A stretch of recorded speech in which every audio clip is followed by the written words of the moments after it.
Well, Amy and I started investigating this Nibiru Planet X back in early 2009, mostly because of some YouTubers putting up videos showing something weird on Google Sky. And we started hunting down and looking at pictures, and we sent some of the coordinates into NASA, and we got this really interesting picture back showing like 5 white things orbiting nothing. And it just kind of led from there, and we started doing a little more background history on it. A lot of our friends were kind of, not really joking with saying, all we were doing was reading Velikovsky and Sitchin, and we decided to do the whole thing on our own. We just went looking for ancient records, and we found more than a lot of people know it's out there. The ancients like Solon, talking with the ancient Egyptian priests, the Ipuwer papyrus that is dated back to 3,500 to 600 years ago talks about a massive storm coming in, and all of this just kind of kept going, leading us in. Well, how old is that scroll, and where did it originate from? It was found, I think, in the 1800s over in Egypt, and at first it was believed to be nothing more than a kind of a sad poem. But when you slowly go through it and read it line by line by line, it tells this guy is probably a highly trained Egyptian scribe, and he's detailing all the damage that's happening. It's like a huge, massive flood of some sort. People are dying left and right. There's fire coming out of the sky. The water you can't drink. A lot of the records have been put out in the street and smashed, so no one knows who is whose slave and stuff like this. So we're talking the 7 plagues then. Pardon? We're talking the biblical 7 plagues.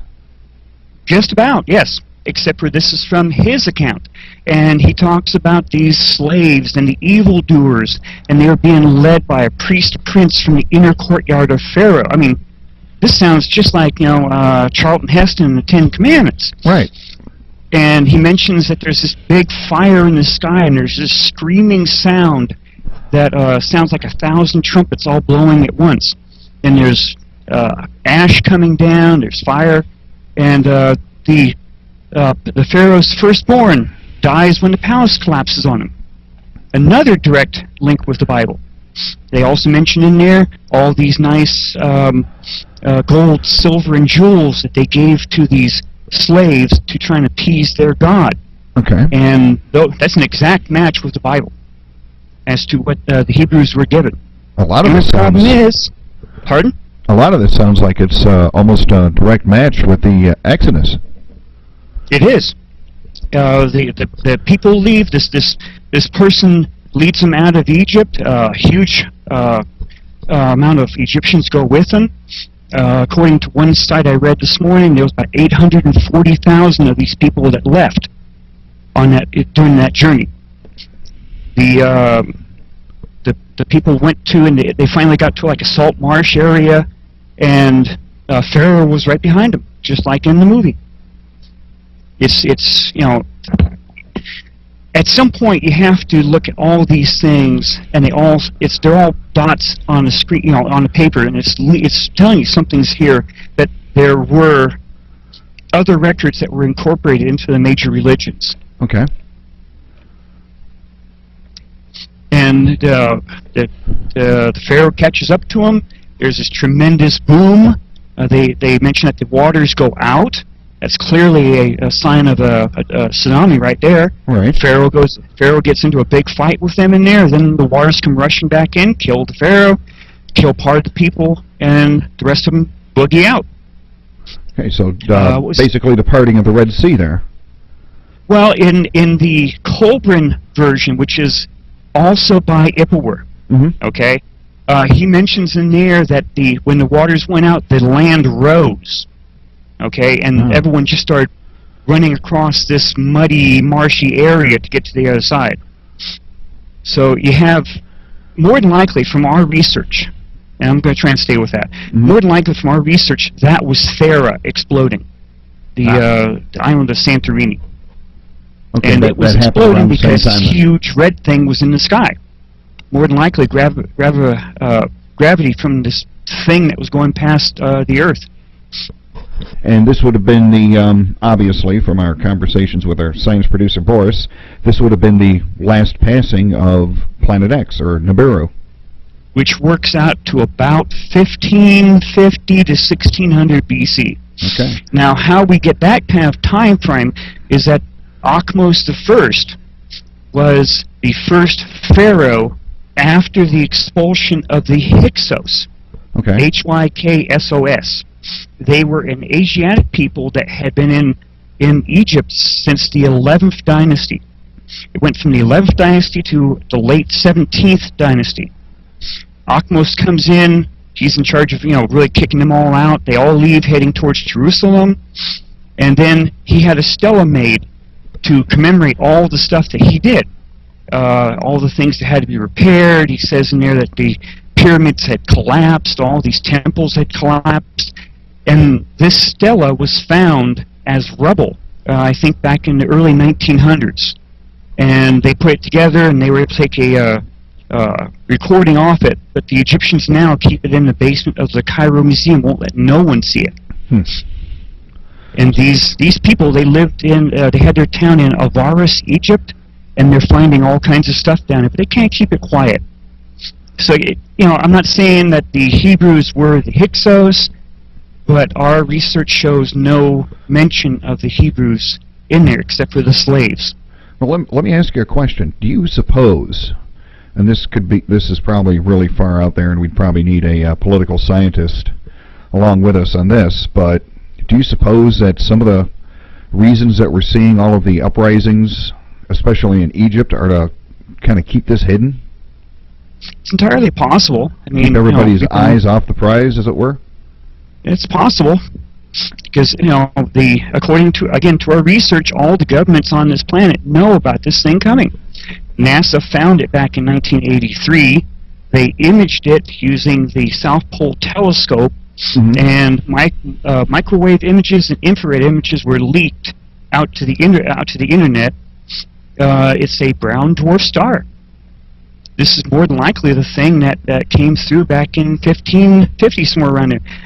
As I was trying to say, how we came up with that date was that there's also mentions in China at the same time. You have a writer named Mozi, M-O-Z-I. He mentions in there that during this time, which relates right around 1600 BC, that sand was falling from the sky for at least 10 days. There was fire coming down. They were cold. They were hot. And then there's what some people call the mythical emperor of Yahoo, Y-A-H-O-U. He was one of the emperors before the first emperor, because that one person had all the history before him destroyed, burned. It didn't exist.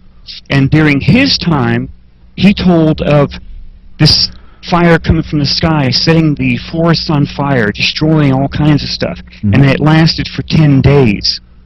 In the Colburn version of Has Ippa, where he says this thing slowly passed within 9 to 10 days. So you have a correlation between those 3-4 things right there. Okay, so it apparently during its closest pass, I mean, we're getting into the scientific stuff now. Yes. So apparently, because I mean, these are written records, so we can take their descriptions as eyewitness accounts, since they're so diverse and so spread out all over the world. Obviously, they didn't have contact with each other. So we can presume that when this passes, it'll take approximately 10 days for it to go by. Yes. And then, of course, all of the effects of it start to diminish after that. Well, if it did all of this back in the Egyptian time of 1600 BC, just imagine what it would do now. Yeah, it depends on how close it comes by this time. And the way that I've heard it explained from Boris is that it how do I want to put this? Cycles. One pass will be real close, the next pass will be a little bit farther away. It varies. That's the Kozai method. Right.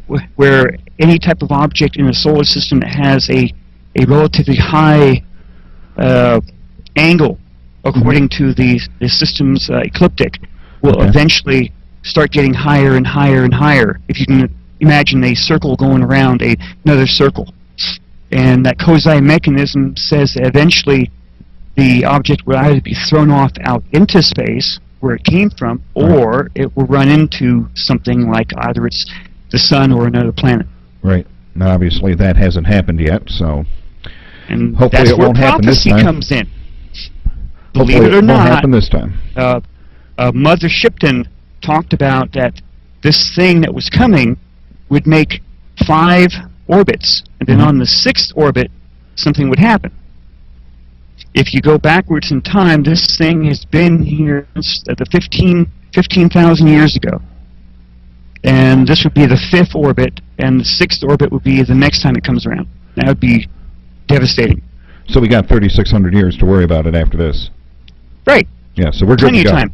So we're good to go. It's assuming enough of our technology survives to record what happens this time, because it's pretty obvious that the ancients tried to put down a warning, and this warning was handed down, and it became obscure, destroyed, or whatever. Now all we have is what we think is a myth, but actually these are the warnings of what happened last time.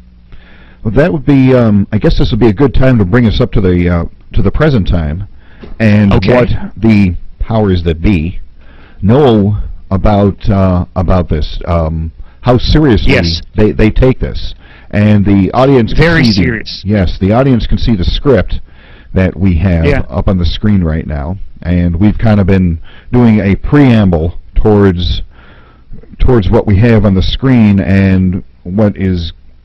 I mean, what the governments and the powers that be know about this, and apparently they do know about it from all of the underground bunkers and everything else that they've been doing recently. Obviously, they're preparing for something. Right. Those DUMBs, the deep underground military bases. The Russians, in an article not too many months back, were claiming that they're behind in building over 5,000 bomb shelters in and around Moscow for their people. According to the Star Viewer team, in their blogs, the Russians and a lot of the scientists out of Europe were pressuring NASA to please tell the people about this, and NASA wouldn't go for it. Obviously. So, yeah. Just on the internet, this last year, there's been all kinds of accounts of truck drivers driving huge loads to military bases or to private area, and they can't leave their cabs. There's military-type people there. They're just unloading on a huge scale. Yeah, I've seen those articles. Now, we have, getting back to our friend out in space, we have a question that has just come in from the chat room. It's from a friend of ours up in Alaska, AK Survivor.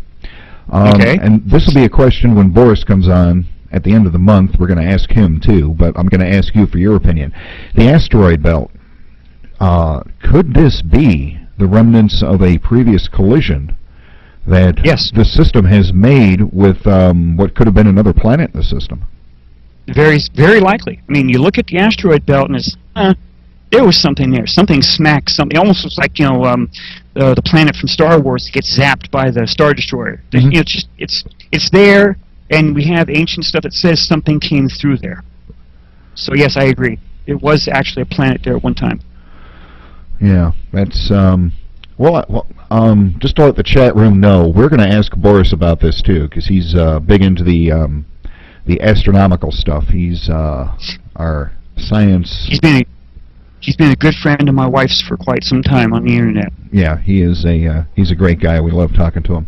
I also want to spend a lot of time on these images that Bob and his wife Amy, they've been sending me images that they've been collecting over the years. I imagine it's been over the years, of what certainly look like spacecraft entering our solar system around the sun. And you can see some of the blow-ups that I have of these. The one I want you guys to see, this is this one here is the most amazing one that's on the screen right now. It looks like a Thunderbird with a I guess you'd call it a plasma stream coming out the back of it. Tell me about these images that you guys have been collecting. We've been getting those right from the SOHO data. A lot of these images, friends have enlarged. We've found them on other sites, like the one that's on the screen right now. It looks like an outstretched pair of wings, like you said, the Thunderbird, and you can see the plasma trail or energy trail right behind. A few of the images we found within this last year shows the ship coming out of what we believe is like Star Trek, like warp, coming out and it's decelerating real quick back down to normal space speeds. Mm-hmm. And the plasma trail is the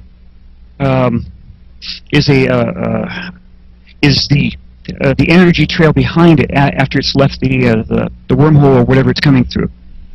So whenever you see those out there with that plasma trail, it just came into our system.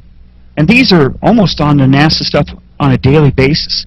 And this ship, as you see on that screen, looks just like the ships that they used to have back in the Sumerian time, 6,000 something years ago, that they carved and drew onto things with their little god standing in front of it.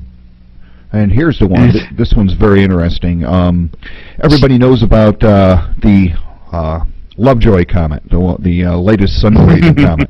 I've got that image up on the screen right now, and this is one of the most bizarre things that I have ever seen, I must say. You sent this to me a little bit earlier today. This is apparently an image today from the SOHO imagery. Right. I've got it up on the screen right now. What can you tell me about this? What's going on here? Well, what's going on is you have that nice bright streak of something, and if you look up at the front, it has wings. Right. A comet would not have wings. Okay, so whatever that thing, and if you look at the other images as you have, these ships don't leave a huge white contrail behind them. Mm-hmm. So that's completely abnormal for them. And if you look at the enlargement in there, it's meeting up with another starship, which from its plasma trail has just entered our system also. So that was no comet. So could this be, say, a malfunctioning drive? No, they were doing something.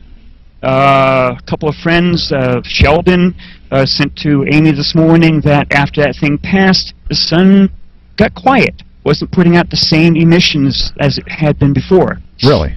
Yeah. And I see I've got on our production chat room where the producers and everything. I mean, when you're doing a show, folks, you have what's called usually a production chat, and if everybody's in the same studio, it's up on a screen, so the producers and the host can talk to each other by typing during the show, so that you can have some communication. That's why shows always seem to go so smoothly, even though it's pure havoc behind the scenes. And up on our production chat, I have the real-time solar output, and everything has been in the active range. The solar X-rays and the geomagnetic output of the sun have been in the active range for the past 2 weeks. And Bob is exactly right. Right now, they're both reading quiet as opposed to active as they have been. So there may actually be something to this. There's an excellent chance that our friends or brothers or other races out there, they're trying to help us. They're doing something. Those ships been in the images. God, NASA has images of those going back at least 1998 of these ships coming past the sun, going in and out of our system. There's one right there where it popped out of subspace right into our normal space. You can see it. There's no other explanation for that. We tried sending those pictures to Stanton Friedman, and he just completely ignored them. So, so much for him being a fancy UFOologist person. Well, that's it right there where you're circling. Yep.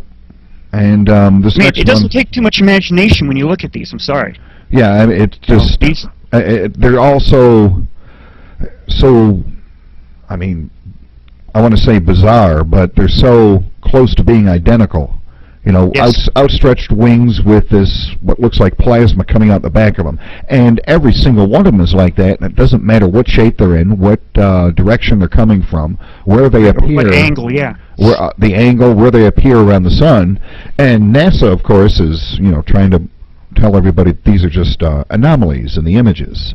Sure. But, I mean, if you go to the SOHO website, where you can download movies, what they do is they take an image every certain number of minutes, and NASA will stitch those together for you as a movie, and you can actually watch this happening as they come into the system. It's a couple hours behind when it actually happened, but I mean, and you can actually watch the stuff happening. In that. It's bizarre.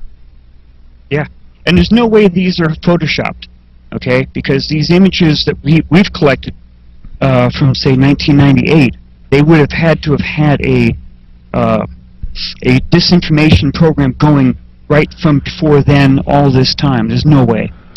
These are real. Yep. Up here on the screen, you'll see it come up on your screen in a minute. We're on a about a 30-second delay on the stream, and Bob's watching the stream, so he sees what we're talking about.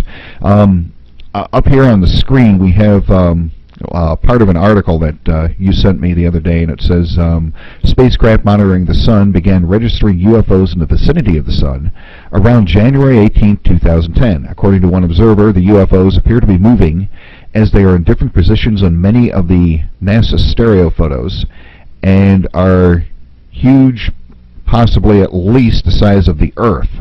So these are not, you know, little shuttlecraft kind of things. They're pretty darn big. They're huge. More than likely, the UFOs have been on a severe uptick in sightings since 2010 on October. More than likely, those come out of those ships. Yeah, and I see they're just huge. The one I have on the screen right now is from 2011, and then we have one up here, another one from 2011, and I think some of the ones that we have here. Let me get this back up on here. We'll go through this. This will rotate by itself. We've got them from 2011 all the way back to 2009. These are... and the other ones for 2005, yeah. Yeah, these are spectacular images, and frankly, folks, I think what you should do is spend some time on the NASA Soho site and watch the images as they come in. I mean, this is just... Yeah. I mean, you can see this stuff. I mean, it looks pretty darn obvious to me. You know, I'm... Like the blue one right there, you can see that one's almost straight on. The angle of attack, when it's picturing it, that one there, they're out there. Okay, why are they coming here? Okay, do they have, is this like Men in Black in reality, where you have aliens living amongst us, as some of the rumors and articles have been saying all these years? Or are these ships just bypassing the Earth and going to the Moon or to Mars? You know, something compels these ships to come from wherever they are to here for a reason. And there's been a lot of rumors that after this brown dwarf star goes by, that hopefully these aliens are going to intervene and try and save people, or they might be on the side of the powers that be with the New World Order. Have no idea. That's a cool one right there. You got the gate where it came out of, and the ship coming out at an angle that was... These are, and that one there, the ones on the net, you're looking at a battle of some type. Those things are shooting some kind of huge streams of something. One of the people my wife knows on another group, he sent her these pictures in Oregon. You can see the little streaks. They go out and you know, then the ship's gone. It's something else, you know, and it's, you know, all this stuff has been quietly kept from the public, except for, you know, those who watch stuff like this. Yeah, I know. I am going to watch the Soho imagery a lot more closely now, because up until we scheduled for the show, I didn't know anything about this. This is just amazing. Well, we tried telling. I was on a show not too long back, and I mentioned this stuff. I was only on like the last half hour in there, and you know, most people, they see, nah, that's all Photoshop. Don't worry about it. But this stuff is real. Yeah. Those ships are real. Yeah, I'm just. God, I wish one would land. I'd love to touch it. Or, you know, well, I imagine they probably wouldn't like that. Well, they're coming here for a reason. Yeah. Either these are the ancient Anunnaki, according to the Sumerians, the ones that came from heaven to earth. And if they are, they weren't very friendly back then, if you read anything from Sitchin or any of the stuff on the internet about the Anunnaki. And according to the Vatican, the Vatican was supposed to already know about these guys ever since the 50s. Now, let's talk about that, because that to me... Now, I have heard... I've actually read some articles about this, so I've actually actually have some knowledge about something that you're talking about tonight, which is amazing, because most of this stuff I haven't seen. I'm going to go through what I know about it, and we'll see if, and then you just fill in the blanks. According to what I've heard, and this is all rumor, but there has been interaction between the United States government and alien races. Okay, and if you can get your head around that and accept that, then you can move on to the next thing, where supposedly there was actually an exchange program where humans were sent there and some aliens came here to live. And there was a group of humans that went there, and apparently one of the humans died, and their planet has a lot higher gravity than ours does. And apparently the Vatican comes into this along with President Eisenhower, and Bob can take up the story from there. Yes, Project Camelot did a interview with an Italian reporter named Luca. I can't pronounce his last name.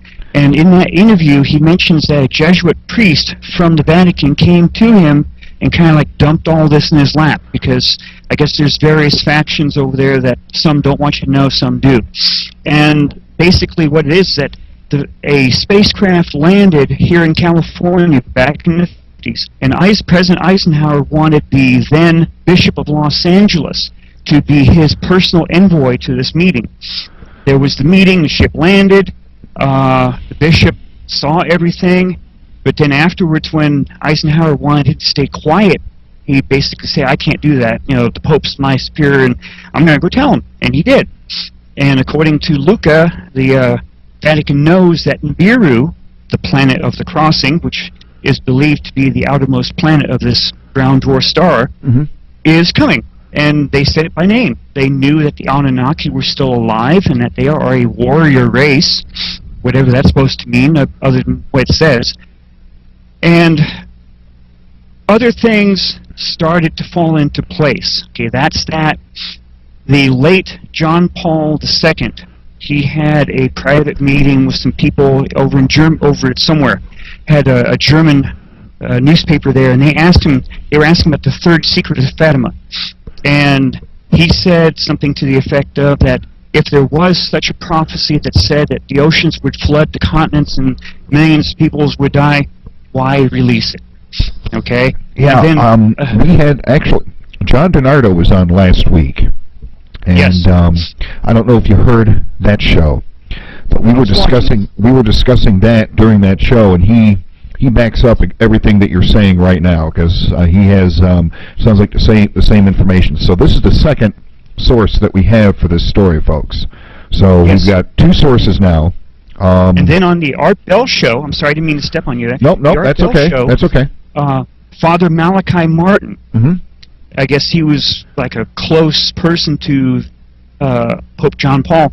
He also mentioned on the Art Bell show, he tried to keep it kind of, you know, and he said something to the effect of that a large comet was coming in. It was just going to cause just all kinds of problems. Right, we have the audio of that, actually. Right, and he said within at least the next 10 to 12 years, which works out right about now. Yeah. Right about now. And Malachi actually died right after that. Mysteriously died, yes. Yes, he said just before he died, just sort of a deathbed confession, he said he was hit from behind. You know, the other person, Dr. Robert S. Harrington of the Naval Observatory, he was put onto a team, I guess by NASA, I'm just assuming here, but to research this stuff with others. And it must have been a falling out at some point, because he was going to go public with all of his information, and then he suddenly dies of what they say was cancer. Although when my wife was investigating this stuff, she was warned to back off, and this one person sent 2 pictures to her saying, or you're going to wind up just like Harrington. So, who knows? And what type of, what were the results of the investigation? What did you guys find out? That was when we just kept going, kept digging. We just ignored it. You know, we did a little bit of background check on Harrington and found out that Marshall Masters, I guess, was a friend of his. And on his site, he had a whole thing about it, so it gave us a little more information there. We have no proof, but we sort of think that a couple of the scientists that were on Harrington's team after his death started to put out papers mentioning that there was a dark star out beyond Pluto, and they named it Nemesis, and I think the last paper they named it Tyche, T-H-Y-C-E or something like that. T-Y. Tyche, I think, is what they call it. Oh, is that how you pronounce it? Tyche? Yeah, I believe that's how they pronounce it. And we dug into them, and they have been producing the same. There's this thing out there. There's a new planet, 12th planet and stuff. So we believe that they were on the same team with Dr. Harrington, and that's where they've been getting their information to put it out. And then we wandered into that Star Viewer team and found out that they had also put out a paper at almost the same time mentioning this, but had pictures and stuff in there. Oh. And this team went well beyond that. They came out with, oh God, it's all kinds of what they say is scientific data, and I tend to believe what I've seen when I've read on the internet, showing that this thing is coming. They call it G1.9. Some people were thinking it was a supernova over one side, and this team is very adamant that, no, this is this. And that's, they match some of almost everything we've come up with, images and other papers that we've been handed that talk about this stuff. It's, the nation, the world has known about this thing's coming since at least the 80s. They started building all these bunkers underground. The first thing comes to your mind is, oh, hey, no, the elite's going to disappear into these things. Right. The Doomsday Seed Vault up in Svalbard, Norway, was mostly paid for by the world's multi-billionaires. Gates, Rockefellers. It's just a huge name. And this thing is designed to hold every seed for every plant growing on this planet. And it's designed, according to 60 Minutes a couple of years back, that if they ever lost power, it could stay frozen for 25 years. I understand they've got a bunch of these things around the world. Supposedly, and that was the only one that became noticed because of the people who put money into it. The internet dug it up, and 60 Minutes caught on to it. So they are planning for something. Okay, that's obvious. It's writing on the wall. They know this thing is coming, and that's where the theories and the rumors kick in after that. 'Cause you've also got the chemtrails, which have been carefully dug into by Star Viewer team and some others, of these jet aircraft flying at high altitudes, dumping whatever into the air. Star Viewer team actually analyzed some of it and found exactly what it was. Yeah, there's barium in there. Yeah. Yeah, it's supposed to be. There's just so many things that are happening, all coming together that makes you really wonder or believe. Yeah. Interestingly, one of the latest theories that I've heard behind the chemtrails is that the barium in there is protecting us from the radiation that's already coming in from the Planet X passing. Yes. So it's it could, there was you were talking about Star Trek earlier, and yes. I remember there was a episode of Star Trek where they kept repeating a time loop. They kept going through this time loop and getting destroyed at the end of it. And Star Trek Next Generation, yes. Yeah, and eventually they figured out a way to send themselves a signal the next time they went through that, and it's almost like first it was Atlantis, and that became a legend, and Mu, and that became a legend, and then now we have what we have in the Bible and the Cobran Bible and all these different historical records that are coming that we have now that we're finding, and it's almost like every time it passes by, humanity is able to get just a little bit more advanced than the previous cycle. So hopefully this time we're advanced enough where a substantial number of us can survive. Right.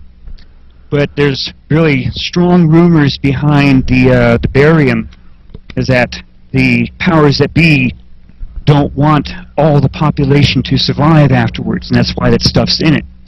And that the people there can be in these underground bunkers, just like in the movie Deep Impact, where you had the African-American president. These things, everyone around the country has one. It only holds about 2,000 people, and the rest of you, well, good luck. Good luck. The theory and the rumors coming out is that this will depopulate the planet because the survivors won't have anywhere to go and they'll just die because of this or that. You know, it's almost falls right into the Georgia Guidestones. Right. Those 3 massive pieces of granite back there that says do not have anything over, what, 50 million, I think it was on there? Yeah, that's the population. They're a stated goal, and oddly enough, there's 10. There's they call it the Commandments for the New World, and oddly enough, there's 10 of them on there. Right, and they're in each known language on this planet, which makes you wonder. Kind of like the Rosetta Stone found over in Egypt by Napoleon's people. This is going to be a Rosetta Stone for over here. I am getting a picture of the Georgia Guidestones up on the screen right now. No one knows, well, I think only one person knows who actually had it built.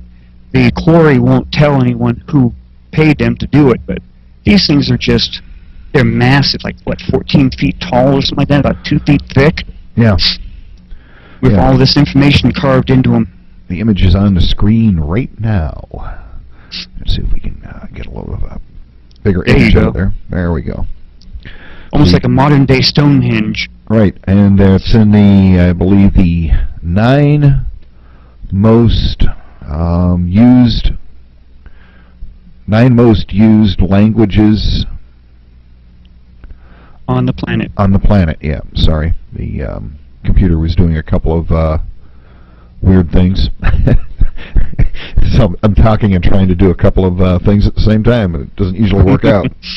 Okay, here's the 10 things that are on the Georgia Guidestones. Maintain humanity under 500 million. Guide reproduction wisely. Thank you very much.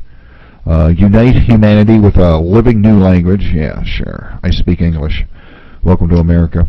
Rule passion, faith, tradition, and all things that come with tempered reason. Protect people and nations with fair laws. Let all nations rule, internally resolving external disputes in a world court. Avoid petty laws. Balance personal rights with social duties. Prize truth, beauty, love, seeking harmony with the infinite. Be not a cancer on the earth. So there you go. Those are your 10. So it kind of makes you wonder, with all these starships out there coming in and really showing themselves within the last year, what is coming and what is the plan for those that survive outside of these bunkers. Yeah, that is, one has to wonder. There's a... that is a for sure. One has to wonder what the purpose is. Hopefully these ships are here to help. Well, hopefully. I wish they'd come down and tell us one way or the other. Same here. Yeah. It's like, you know, it's, I don't like being kept in the dark.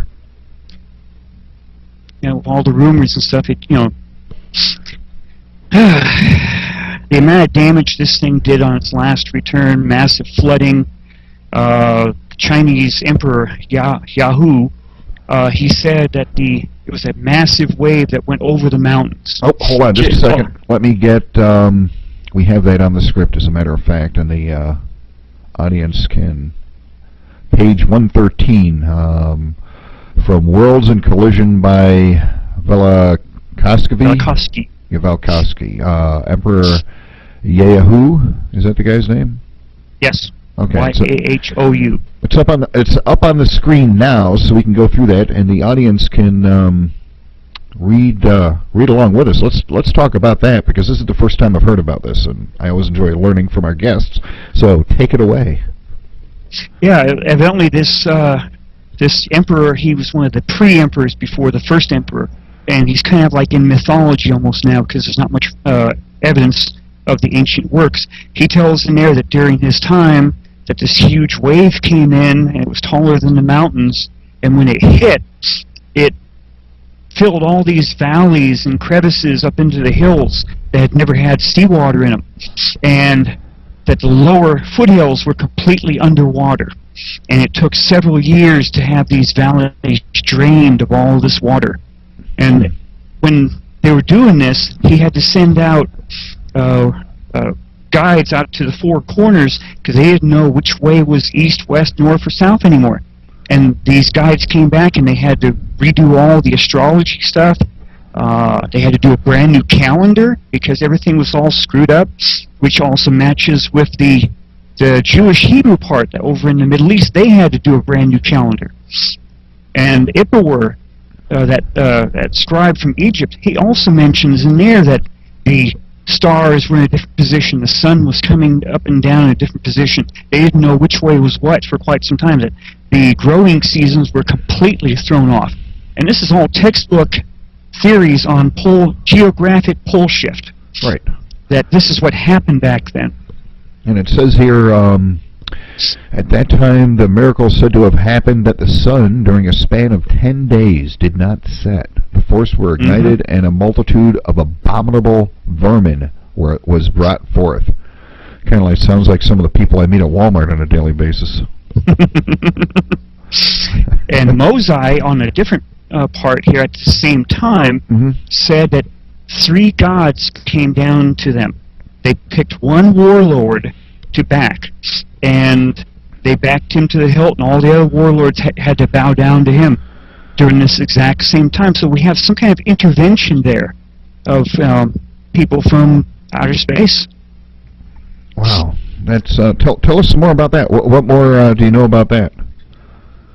It's in on the internet. You can Google them. It's Mosai, M-O-Z-I, Book 5, where he's talking about something about nasty war or something, about how the all these prospective warlords are treating each other, and that one finally gets backed, and none of the other ones dare lift their eyes anymore, and that's where everything went from there. And that basically was right around just before 1600, because he put all his books and writing down just before the first emperor, and only recently, within about like say 10 years, have they been up on in English translations. You have it right there. Yep. And you know, when you read that slowly, right there, you have the condemnation of the offensive war. Yes, he talks in there about that, and it's this stuff. You know, it's like right out of sci-fi. Yeah. It's like a lot of these old things are right out of like a science fiction movie. Exactly. Oh, I lost my train of thought, folks. There's a movie coming out in the next few weeks. I think it's I think it's tomorrow night on the Sci-Fi Channel, where the Earth stops spinning, and one side is going to be in perpetual light, and the other side is going to be in frozen, and a bunch of aliens are the ones that are doing it and causing the Earth to stop. Whoever's got your teleprompter there, have them go down a little bit further. Okay. Because that would be me. I'm looking at the screen you have right there. It's a little bit further down on that website. Okay, the left side or the right side? The right side, where it's showing the English print. Okay, we're just gone down a little bit more. It takes about 35 to 40 seconds for what stream shows to catch up. Sure. We're down at the bottom of that paragraph now. Or is it farther down? I'm trying to read it as I'm seeing it going down. Condemnation of Offensive War 3? Right. Okay. It's like about halfway down that one page. And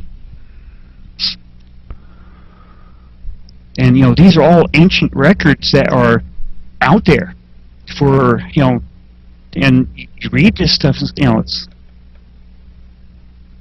this is all proof that something really did happen way back when, and that we do have, okay, rulers, weapons,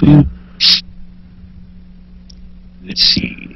Rulers and lords of I think it's a little bit, today are quite different. I think it's a little bit further down. Okay, we'll go a little bit further down. Let me see here. Now that the armies are intended for mutual destruction, it is evident, if the general be not courageous, if soldiers be not brave, if weapons be not sharp, drills be not frequent, if the forces be not large. No, a little bit further down than that. Okay. Yes, stop right there. Okay. There we go. Yeah, a little bit further down. The warring lords would gloss over their mutual conduct with arguments to confute Mosai. Yeah, just a little bit further down. Okay, we'll go down to the next one. Okay, stop right there. Okay.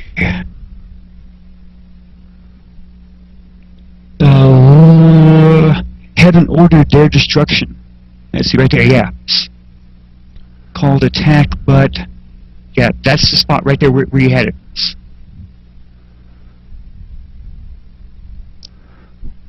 If you can go back to that one part you just had it on before this. Okay, here we go. We'll go back up here. We're dealing with the delay on the stream. So I've gone back up to where I was just previously. What they did is not to be called attack, but punishment. Right. Yep. Right there. That's the exact part.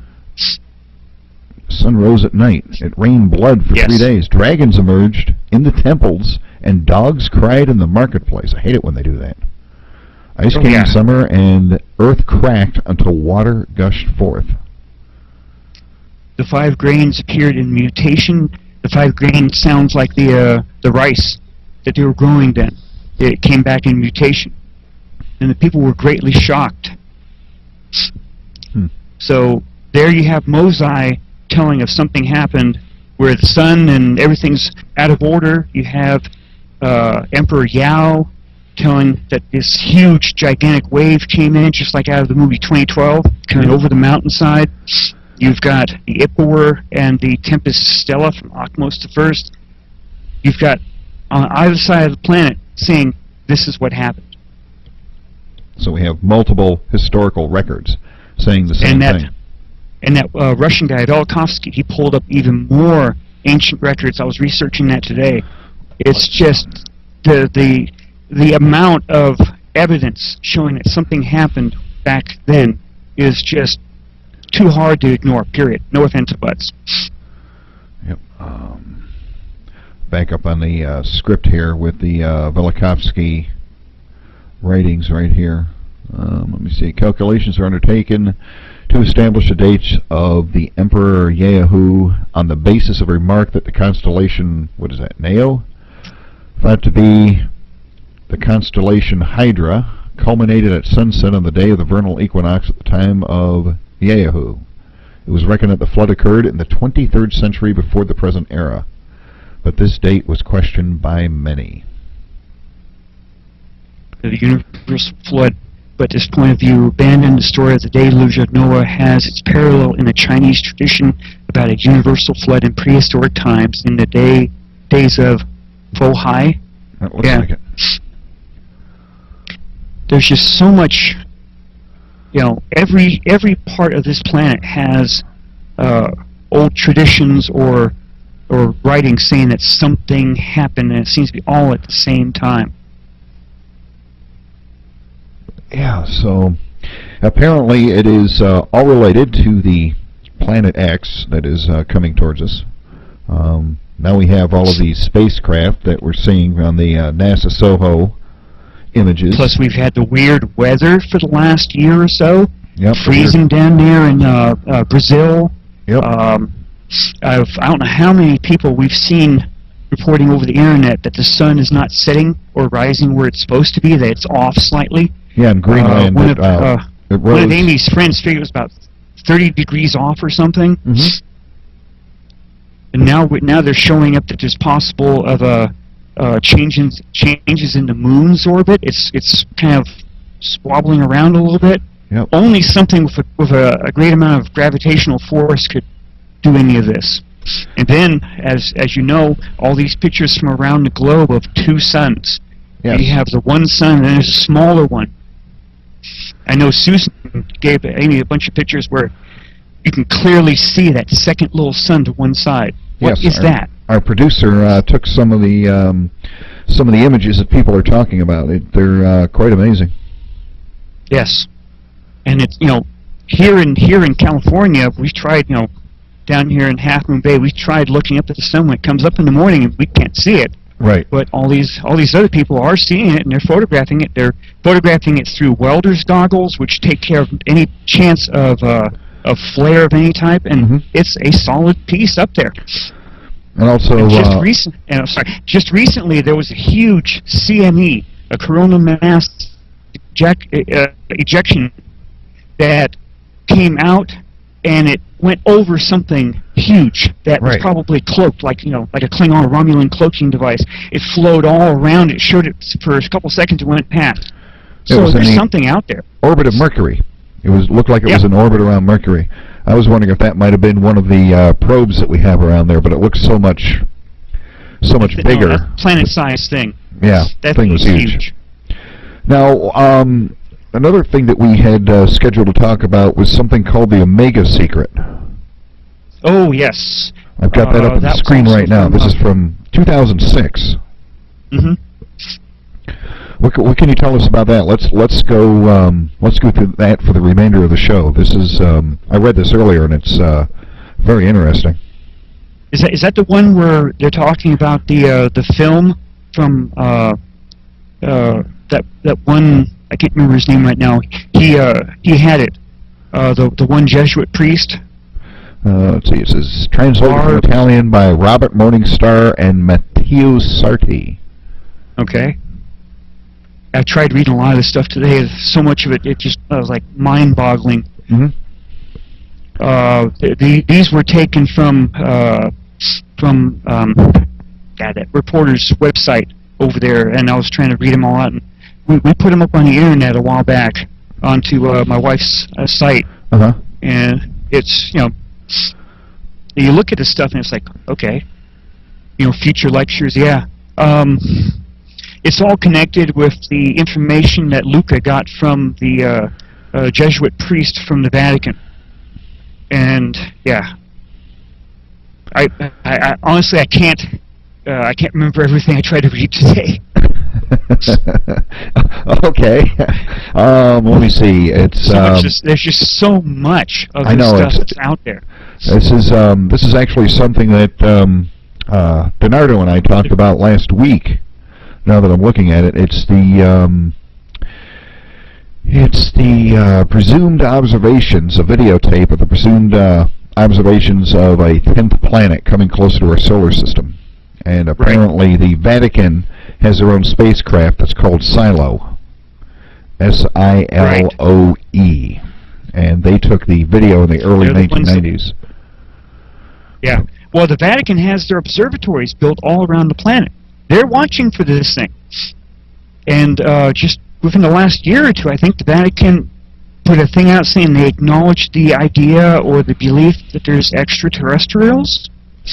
Let me see if I can bring up the video that I have. Yeah, evidently they have a secret space program, or either the European Space Agency or NASA is sending their probes up also. That's what it does. Okay, here it is, I think. Let's see if this will play. And here we go.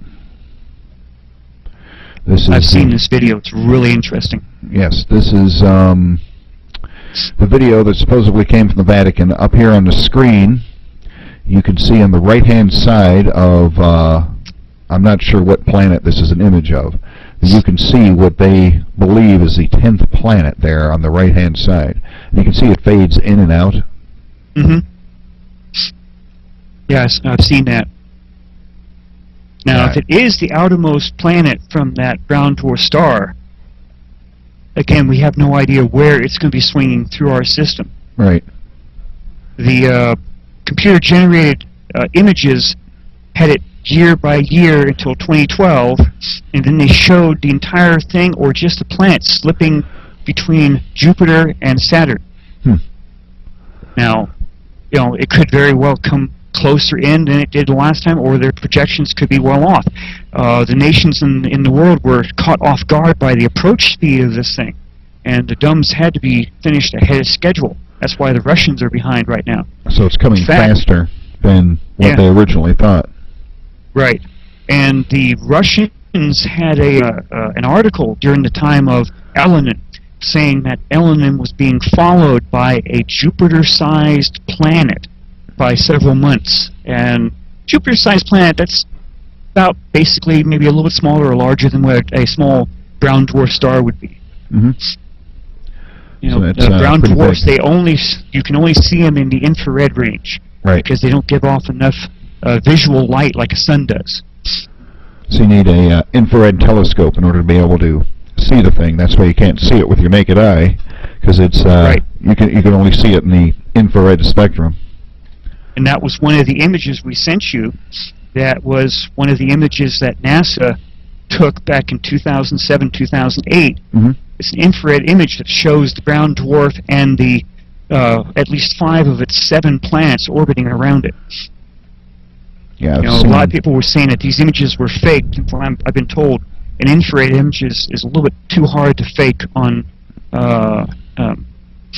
Photoshop. Why is that? I honestly don't know. I don't understand enough about the programs myself. Evidently, just a basic image, you can like put anything in there, make it look right. But in infrared, because of the color density around around the objects, it's.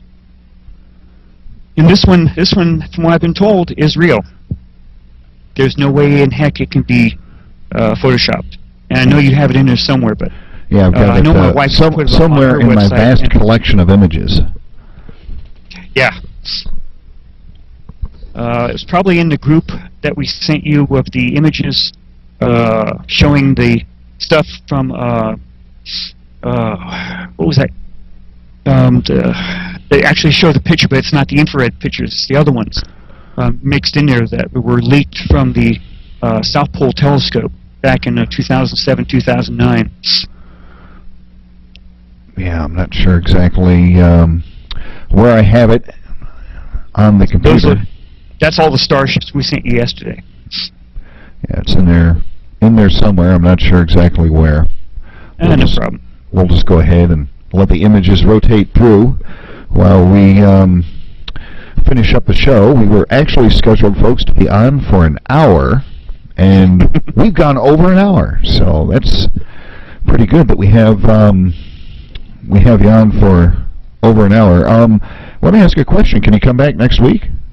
Sure. You want to come? Yes. You want to come back on next Friday too? Sure, if you want. Yeah. Try and dig up some more research in between. Yeah, we'll get more research and get more of these images that we have here, and get some more information. And we're going to have John DiNardo on next week. Okay. Actually, tomorrow night. And he's going to. We're probably going to cover a lot of what we're covering tonight again. And good to listen to him. Yeah. So make sure that you tune in. Oh yeah, there was another guy you had on a while back, Scott Stevens, if I remember correctly. Don't think he was on our show. Maybe he was, and I've forgotten. We've had so many guests on, but yeah, I don't think he was on our show. 4/27/11. What date? 4/27/2011. Well, we began broadcasting on November 1st. So that would have been slightly before our time. Okay. What's his name? Sheldon. He was nice enough. He sent my wife an email with a little clip from it. This other guy was pretty good too. Yeah, we're letting these images of these spacecraft. That one there, the ship is firing. You can see it. Yeah, these the are. Blue one. I'm just watching these again. I'm just mesmerized by them, folks. This is just the most bizarre thing I've ever seen. And they're right there for everyone to see. That one, the red one you have right on there now, it just entered our blue one right there. You can see the energy trail behind it. Denotes that it's just entered. Now that one there, it's heading away from the camera. That one's getting ready to go out into warp. And that one there is coming in. These things are just fascinating. They are. And they all seem to have the same shape, too. Yeah, and that one there looks like it's firing something in 2 different directions. And there's another one, that energy trail right behind, denoting it's just come in. And NASA has been doing this since 1998 at very least. And us poor citizens, humans, don't know a thing about it. Yeah, well, more than likely, NASA doesn't know anything about it either. My opinion is they've known the whole time, they've just been keeping it quiet. Do you think there's a possibility that the canceling of the space shuttle program might have anything to do with this? Because this thing's coming through, possible, yeah. What was it? NASA over a year ago put out some kind of a note saying that there was going to be a once-in-a-lifetime. Probably going to take out most of the satellites and possibly the space station. So that was about a year ago. like I said, there's a tremendous amount of stuff we've been saving over time talking about this. Waiting for these images to rotate through again. I'm just while you're talking, I'm just watching these images. This is that one there looks like the last one you had up there. It looked like one of the ships going into a Stargate or out of a Stargate, because you can only see half of this. Yeah. And these are just images from the SOHO, the 2 satellites SOHO has. Right. You can go into stereo behind, and you'll find even weirder stuff on there. You can go into the, I think the Navy's. Look at that one. Those phaser beams going out in all directions. Yeah. Yeah, these are all very, very interesting images. So I believe that we are on the next Friday. Okay. Which would be, let me check the date. That would be the 23rd. Okay. 23rd of December. Oh, wait. We won't be here next Friday. We're heading down to Disneyland for that weekend. Oh, okay. Well, that's okay. How about the 30th? We're doing show scheduling on the air, much to the consternation of our production staff. I'll have to talk to Amy and make sure we get our dates, because she doesn't get out of the house too much. She mostly spends all her time on the computer. After the stroke she had, she can't really speak that much anymore, and she's really sensitive about it. Right. So we're taking off down for Disneyland down there for the Christmas holiday. Well, that'll be nice. So what I'll do is I'll talk to her tonight, and we'll get the dates and stuff also, and we'll email it over to you, or through Susan, which is a good friend of hers that she's known on the internet along with Boris. Yeah, Susan is our scheduling master. Producer.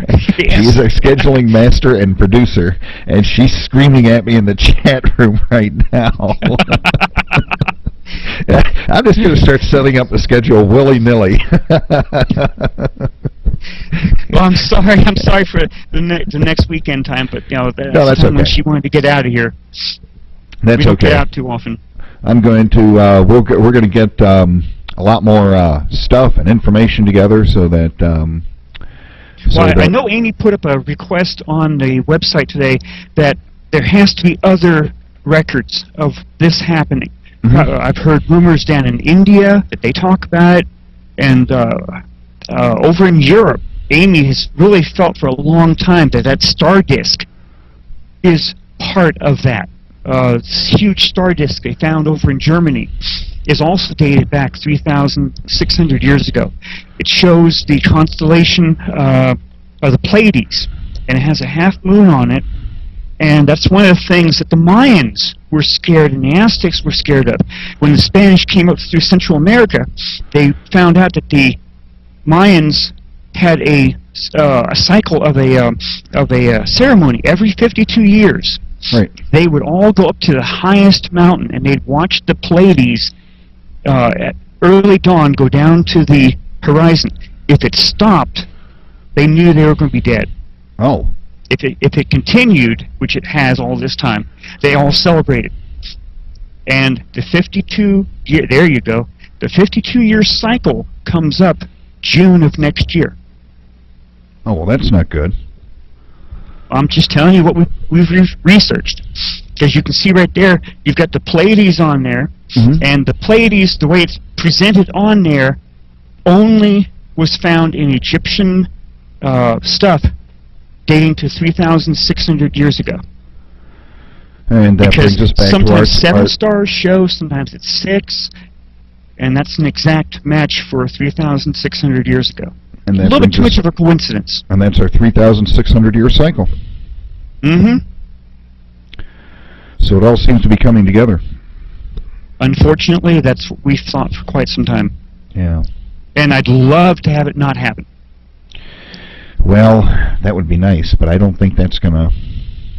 I think we're in for a world of trouble, and the more people that we can get the word out to, the better. And that's one of the reasons why we do this show, is so that people can learn from our guests and get as much information about how to survive this and how to deal with it and learn about it and what they can do to prepare. Exactly. So solar panels, wind generators, backup generators. I'm not too hot on going underground anywhere, so we're planning to stay on the surface if anything does happen. Right. Just get away from the ocean. Now, what about these 300-mile-an-hour winds that they're forecasting? These huge winds. I mean, that's going to wipe out any wind generator they have, that's for sure. Yeah. Plus possible EMP, electromagnetic pulse, which will take out all computers in your cars and laptops and everything else. That's happening because of the sun. The sun's being affected by its binary twin, this brown dwarf star. So just like as everyone has heard in all kinds of astronomer stuff that other systems are all binary, so are we. Yep, that's what I've heard is for about 10 years I read that 90%, I think the figure was 90% of all star systems are binaries. And as soon as people started picking up on the Planet X stuff and that we might have a brown dwarf as our binary twin, now all of a sudden they're saying, oh, no, we were way wrong about that. It's maybe 1 out of 100 stars have a binary twin. Sure, and I have a Golden Gate Bridge to sell to you if you want it. Do you really? How much? Yeah. I'll give it to you cheap. Okay, cool. All right. I'll trade you 2 cats and a can of beer. What kind of beer? Oh, a fine. Guinness only. Sorry. Guinness only. Fine Anheuser-Busch product available at your local grocer. They're good enough. All right. I think we're about done with tonight's show. Okay. We're going to have Bob on again, I don't know, sometime in the near future. And tomorrow night, folks, we're going to have John DiNardo back on. And that should be an interesting show. And tonight's show has hopefully he was listening tonight, and he'll have something to say about what I said, so we'll get more information. Yes, you guys both seem to be on the same page as far as information goes. So that's a good thing. I always like having the guests. Don't forget Sheldon. Sheldon's pretty good too. Yes, I'm not sure if he's going to be able to make it tomorrow night, but we have John for sure. Okay. So, with that said, we are going to wrap up tonight's show. And one last thing, if I could. Sure. Amy just hit me upside the head, telling me to say hello to Boris and to Susan for her. Yes, Boris and Susan. Amy says hi. We're just going to wait. Slap behind her head. Yeah, the old dope slap upside the head. I love those things. Those are great. So, with that said, we are going to close up shop for the evening, and we will Thank you for having me on here.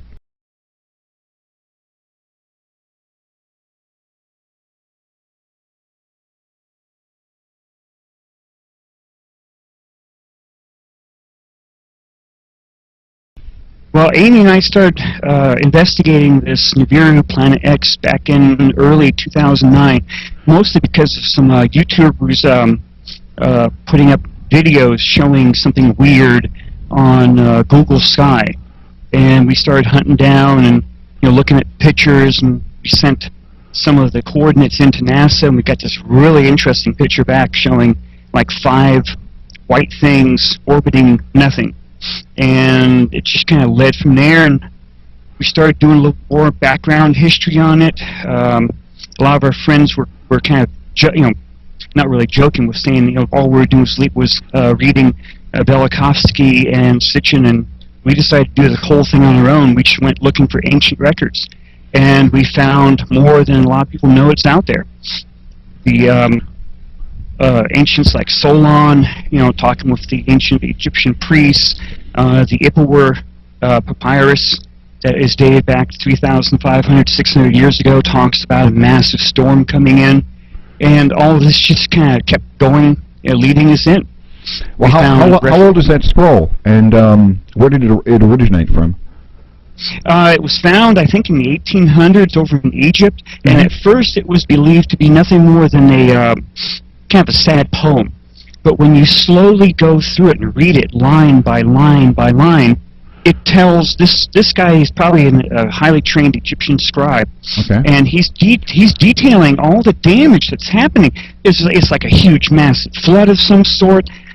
People are dying left and right. There's fire coming out of the sky. the water you can't drink. A lot of the records have been put out in the street and smashed, so no one knows who is whose slave and stuff like this. So we're talking the 7 plagues then? Pardon? We're talking the biblical 7 plagues. Just about, yes. Except for this is from his account. And he talks about these slaves and the evildoers, and they are being led by a priest prince from the inner courtyard of Pharaoh. I mean, this sounds just like, Charlton Heston and the 10 Commandments. Right. And he mentions that there's this big fire in the sky, and there's this screaming sound that sounds like 1,000 trumpets all blowing at once.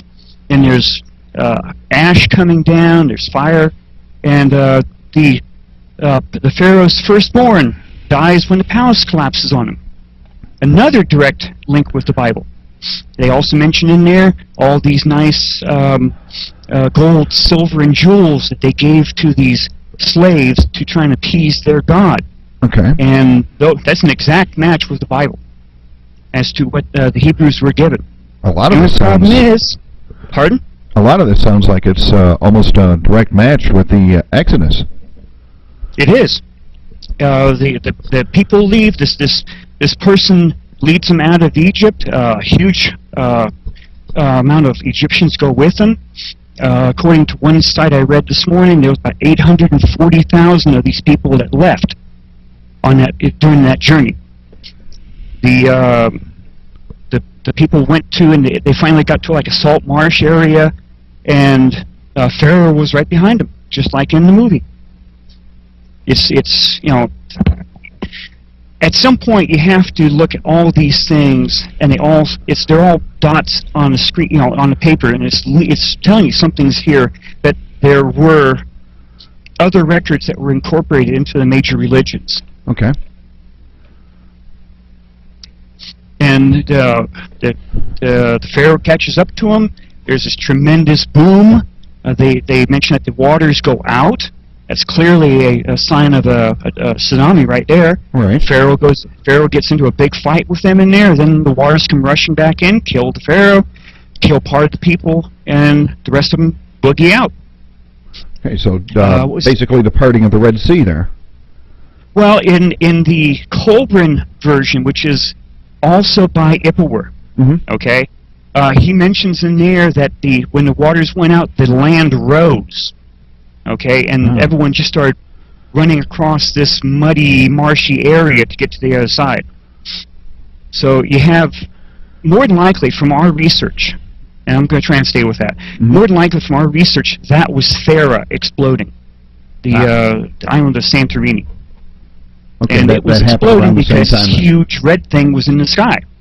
More than likely gravity from this thing that was going past the Earth.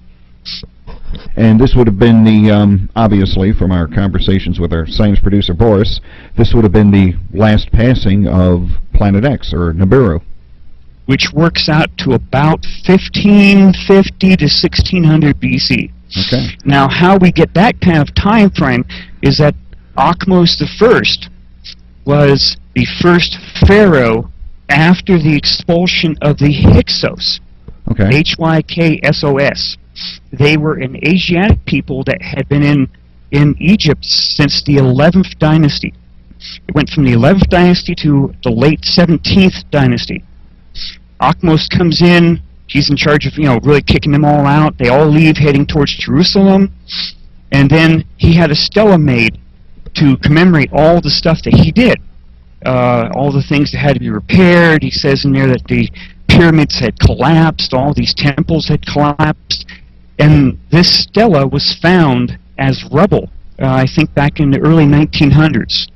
And they put it together, and they were able to take a recording off it, but the Egyptians now keep it in the basement of the Cairo Museum, won't let no one see it. And these people, they lived in, they had their town in Avaris, Egypt, and they're finding all kinds of stuff down there, but they can't keep it quiet. So, I'm not saying that the Hebrews were the Hyksos, but our research shows no mention of the Hebrews in there except for the slaves. Well, let me ask you a question. Do you suppose, and this is probably really far out there, and we'd probably need a political scientist along with us on this, but do you suppose that some of the reasons that we're seeing all of the uprisings, especially in Egypt, are to kind of keep this hidden? It's entirely possible. I mean, keep everybody's eyes off the prize, as it were? It's possible. Because, according to, again, to our research, all the governments on this planet know about this thing coming. NASA found it back in 1983. They imaged it using the South Pole telescope, and microwave images and infrared images were leaked out to the internet. It's a brown dwarf star. This is more than likely the thing that came through back in 1550, somewhere around there. As I was trying to say, how we came up with that date, was that there's also mentions in China at the same time. You have a writer named Mozi, M-O-Z-I. He mentions in there that during this time, which relates right around 1600 BC, that sand was falling from the sky for at least 10 days. There was fire coming down. They were cold. They were hot. And then there's what some people call the mythical emperor of Yahoo, Y-A-H-O-U. He was one of the emperors before the first emperor, because that one person had all the history before him destroyed, burned. It didn't exist. And during his time, he told of this fire coming from the sky, setting the forest on fire, destroying all kinds of stuff, and it lasted for 10 days. In the Colburn version of Has Ibba, where he says this thing slowly passed within 9 to 10 days. So you have a correlation between those 3-4 things right there. Okay, so it apparently during its closest pass, I mean, we're getting into the scientific stuff now. Yes. So apparently, because, I mean, these are written records, so we can take their descriptions as eyewitness accounts, since they're so diverse and so spread out all over the world. Obviously, they didn't have contact with each other. So we can presume that when this passes, it'll take approximately 10 days for it to go by. Yes. And then, of course, all of the effects of it start to diminish after that. Well, if it did all this back in the Egyptian time of 1600 BC, just imagine what it would do now.